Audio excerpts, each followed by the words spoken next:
Welcome to the July meeting of the Commission on Aging. Thanks for those of us who could come. We are lacking a quorum today because of being summer vacations and some people being away. So we'll take up the June minutes in September, and we'll have a great meeting in September because Terry Wood has agreed to join us to talk about the legislative session and what went on, so that'll be very interesting. So we'll go from there. So I will skip over the discussion of the June minutes and turn right to Beth for the Mather Center report. Okay, lots happening. We actually added a few more classes for July. We'll be adding a few more for August. We're still doing everything by reservation and appointment. But in September, we hope to have the doors unlocked and move the meal program inside. It'll be a different meal program in that we still have protocols we have to follow. So there'll be no lines anymore. There'll be trays, and I call them flying saucers. I'm sure there's an appropriate name, but a food container with a lid. The utensils will be wrapped. We will remain masked and gloved. We will be handing out the meals and the water. We're not going to open the coffee portion until we can figure out how to do it the way that we're supposed to do it, with nobody else just touching and looking into somebody else's cup and then putting it down. So That's challenging. It's very challenging. Yeah. So, but basically today started, that's why I was a little late. We're doing Darien residents 7 to 10 days before, get to sign up for all the programming and activities and exercise programs, everything that we're doing, which has been really wonderful because more and more people now, it seems like when something's in demand, everybody comes out and wants to be put on the list as quickly as they can. Part of it is we're still doing social distancing. So in our exercise classes, it's still 6 feet. In all of our other classes, we've gone to 3 feet. Our lecture classes, our academic classes, because basically it's easier to be 3 foot apart. What we've done with masks is in the common area, which I think is similar to town hall. You have to have your mask on, whether you're vaccinated or not, in the center. What we've done with the instructors, we're allowed to ask our instructors and our vendors if they were vaccinated and have proof of it. We're not allowed to do that to the general public. So we're basically, when you come into the building, you're still signing waivers. Once we have one waiver, it's done. When they're in a class, if the instructor is comfortable, the instructor will say, I'm vaccinated. If anybody is vaccinated in the room and wants to remove their mask, they can remove their mask. If they want to keep their mask on, they can keep their mask on. And we're kind of seeing a combination of people that are vaccinated that are still keeping their masks on, so we don't want to make them feel uncomfortable. And then we don't know if we have anybody who's not vaccinated, because it's kind of Scout's honor at this point that is coming into the center.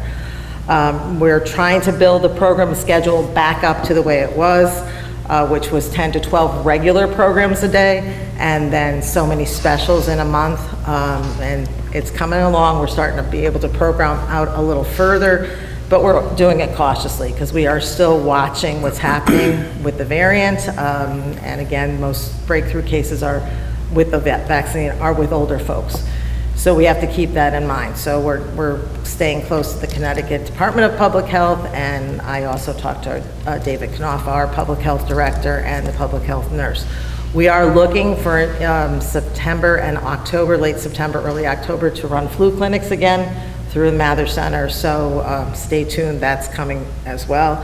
And I just, in general, the staff is doing a tremendous job. This is very, very different and much harder work than it was just open the doors and come in. Mm-hmm. We're making sure all the rooms are sanitized after. The first kind of close contact programming that we're going to have again in August will be Mahjong, but even that's going to be, the tables are socially distanced. We have to make sure with each other that they're vaccinated. They have to sanitize the games in between, and we're doing the time limitation of an hour and a half, so it's no longer than that. But I have to tell you, people are so thrilled to be back. Most people are so incredibly happy and supportive. If Peter was here, I can't tell you how many people come up to me, talk about that robocall that every Friday, because I started to include jokes in it too. So every Friday people were feeling that they were still connected to the center and to the community and the community at large. So that's pretty much, in a nutshell. If anybody's got any questions, please call the center if you want to talk to us. We are here every day, Monday through Friday. Staff's in the office at 7:30. We're here usually 3:30, depending on the day. So give us a call if you have questions or concerns, or you have any trepidations about coming back.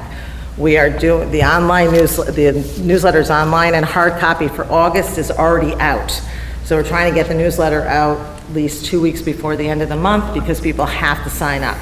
So it's a little bit different. So we do have a lot of people that are coming to the center, believe it or not, through their cars just to get this, because they don't want to print it, because it's so much longer than the other one was as well, with a lot more detail.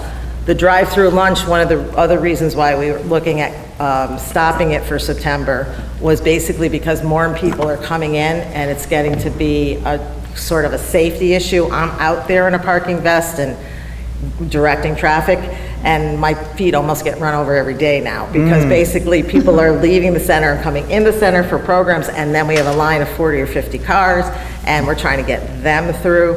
And we also have other people that are visiting Town Hall, of course. So every now and then I'm out in the middle of the road, forgetting that these are cars coming at me, and the vest does help, and I stop traffic. So, you know, so that will get more and more difficult to do as we have more programming inside. We also, for those folks that are liking the Zoom, we are still Zooming. We're still doing, matter of fact, at 10 o'clock, I'm doing a class on Zoom. There are folks that have loved Zoom that are homebound.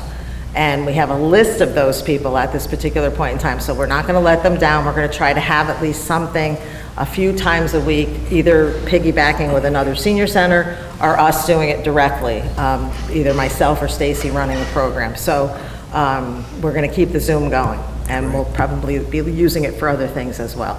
Caregiver support especially. It's amazing how many people come on that monthly that weren't coming into the center, but are coming on monthly to chat with each other, and they form such a nice group. I think my smallest group in the last few months has been like 12 people. So I try to cut it off, because then it just gets a little hard to do. But, so they're getting support from each other, but there's a lot of things going on in the community, especially, it's really mostly people that are dealing with folks that have a cognitive disability that's progressing. But, so that's been a really good tool, so we'll keep that going, so. Awesome. Well, so one good thing we seem to have gotten out of COVID is the Zoom calls for those who are shut in. I mean, a community we couldn't reach before. And who knew how many people would want to be on activity that for either their children or their grandchildren have come in and put them on. There's people that have iPads that never had iPads before. You know, it's actually amazing. And that's one of the things we're going to be looking for too, when is to actually have classes in center to help people, because we never know what's going to happen, and the more connected folks are, the better. So, and it is hard to do over the phone, believe me. It's very hard, right? Very hard to do over the phone. So if we can do it in center, so we're sort of looking for, you know, a teacher who wants to come in and help folks with that. Very cool. Any questions for Beth?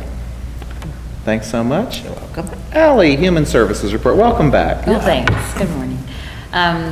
So the Senior Farmers Market Nutrition Program, the vouchers are in the mail to us, so we should be getting them shortly. The income level, or the income limit for a single person is $1,986, and for a couple it's $2,686. So once we receive the vouchers, we're going to reach out to all the seniors who received them last year. We'll call them and just let them know, and then we'll also, we put it in the Senior Center newsletter and At Home's letter.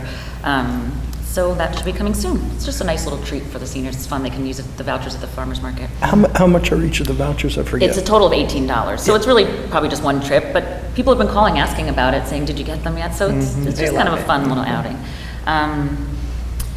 And Operation Fuel just reopened for their summer program. For the winter program that ended in May, we had a total of 12 people receive help with $6,107 in grants. So Operation Fuel will pay towards your oil or your utility bill once every 12 months. During COVID, or during last year, I should say, they raised the grant amount to $700, but they're putting it back down to $500. But we have $10,000 that we can help seniors and families or single people with. The income limit for that is $45,000 a year, so it's a little higher than most things, and there's no asset limit.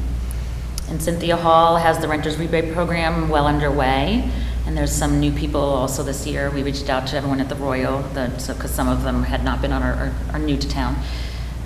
So that's well underway, and that goes through September.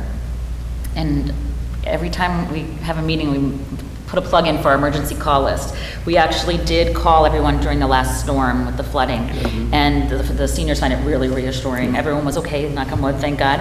But just a reminder, because I think people do like that human connection. We physically call each one individually, and if we can't get through, we'll call their emergency contact or leave a message. So anyone who's interested can just put their name, give us a call, and we'll get your name on our list. That's about it. Fantastic. Well, we appreciate Cynthia being able to be with us last month, so give her our regards. I will. Great. Thank you. Any questions for Ally? Actually, while we're talking about Cynthia, I'll Sure. just mention, I didn't put in here, she was just promoted to assistant director. Fantastic. Oh, great. Good for July Cynthia. 1st, That's so- awesome. That's great Yeah. news. So you guys make a good team. Yes, we do. Awesome. Good stuff. Thank you. Great. Old business. Any blight stuff going on? I have no idea. Because you were off the blight commission, and I put Peter on it. Yeah, see, these memory issues are clearly. I've got an additive you can start taking in your coffee. It'll help. I really should take that, correct. Well, anyway, we'll check with Peter on the blight commission in September Yes. on how we are with that, because Peter took over for you. Well, I watched the last meeting. They're doing fine. Good. They're Thanks, making Jim. See, I progress. knew you'd have some report for us. Awesome. Great. So otherwise, we're, as Beth mentioned, we're all watching the variants and seeing what's happened and whether we're going back to masks. And so one of the big issues for us is going to be, where are we in September? Hopefully we'll be back in room 119 and not back on video. That remains to be seen. But of course, we don't meet in August. Okay. Other old business. I know, Gina, you're sitting over there. Would you like to come over here for the camera, or would you? No, I'll just speak remotely. Okay, that sounds good. Or, let's see, he's also turning it around for you. Look at that, awesome. Okay, just to report, Trying to Allen escape. Marianne continues You to got it. provide services for seniors, transportation, advice, referrals, resources at no cost. So just to help senior citizens remain living independently in town. So whatever you need, give us a call. Awesome, thank you, Gina. Great, Just a comment, we just celebrated Gina's 10th year as director. so, fantastic, congratulations. Of AHID.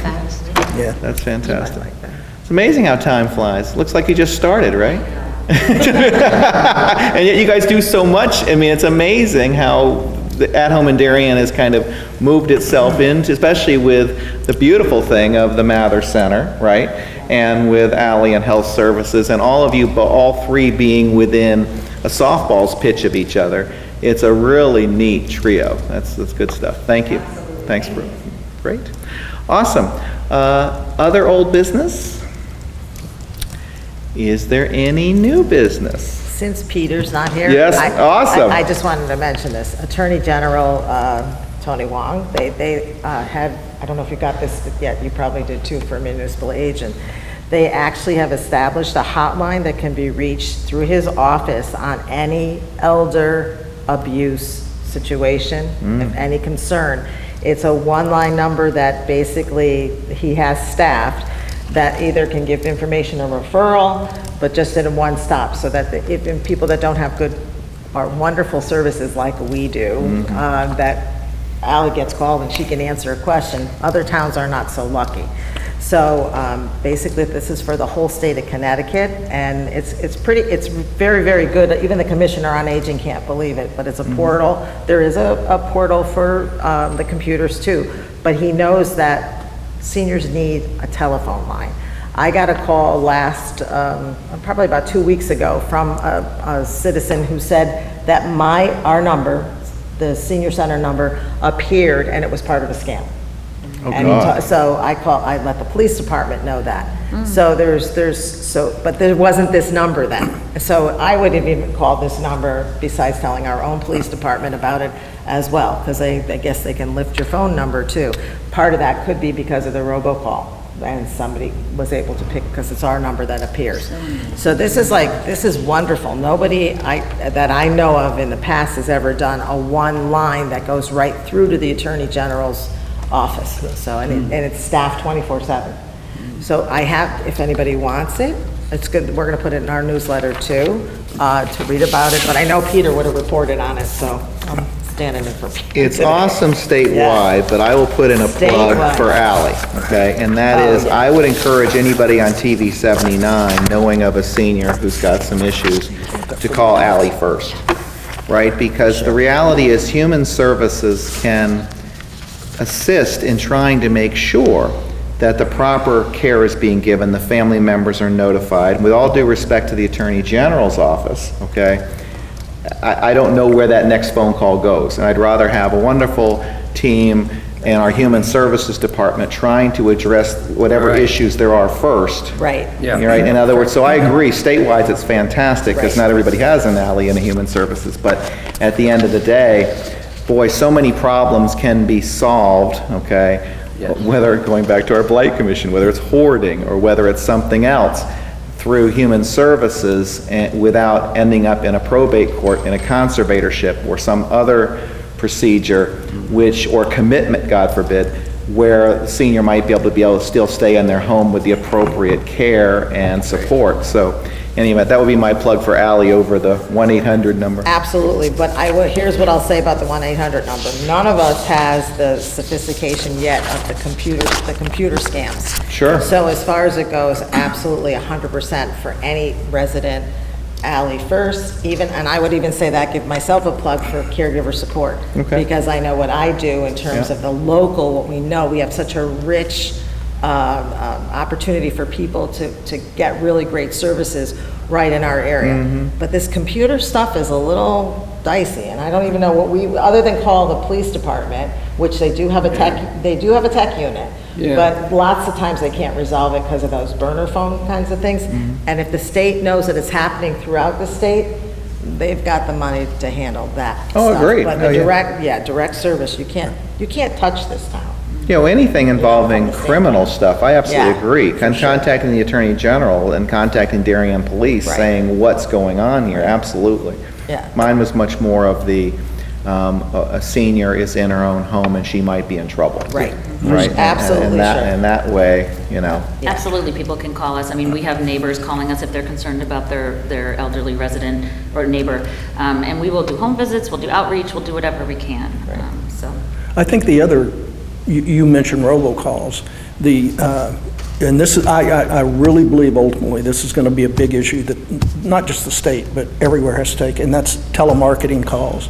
It's starting to consume, I get 20 a day minimum. It's starting to consume so much of people's time, and my concern is elderly people probably answer all of those. You know, I just look at the ID and you know, I know right off the bat, it either says spam or it's not somebody I know, or if it's, even if it's a Darien local name, if I don't know them, I don't pick it up because it's, and it is really becoming a problem. It's consuming resources, and I just think, I think eventually something like this is going to have to Yeah. take care of that, because we don't have the local sophistication. You can call a police department and say, look, or you can go on the unsubscribe list and all of that.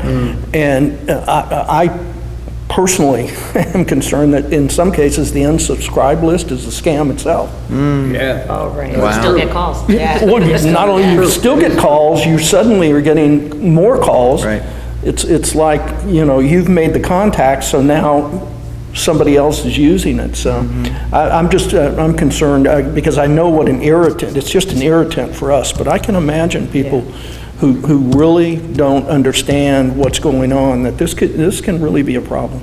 agreed. And especially, not only marketing, but obviously the scam calls. Yeah. One thing I can say, if the IRS is calling you, it's not the IRS. No, it's okay? not. So if you get a call from the IRS, hang up, Yeah. okay? Because ultimately, you will get communication first in writing before anything happens. So this idea that somebody is going to solve your tax problem that you didn't think you had by getting your credit card number is not a good thing. But unfortunately, it's successful, because the reality is that I keep getting these calls, okay? And I'm a tax lawyer. Blows my mind. Yeah. Similar to Social Security, they don't call you either. So Right. Right. what our advice usually is similar to what you're saying, Jim, is don't answer the phone unless you know who it is. And if it's someone that needs to get in touch with you, leave a message, you call them back, because it's the safest way to Right. Yeah, To no, live your life, unfortunately. that's the trick. If it's somebody who really you wanted to talk to, they'll leave a message. Exactly. If they Yeah. don't leave a message, and we'll get 20 calls a day and no messages. Right. Right. Hang-ups. Yeah, so you know it's spam or whatever. Absolutely. I use something, but I won't when it's on here. I'll tell you when that's off. We don't want to know. That's great stuff. Great, thank you. Other new business?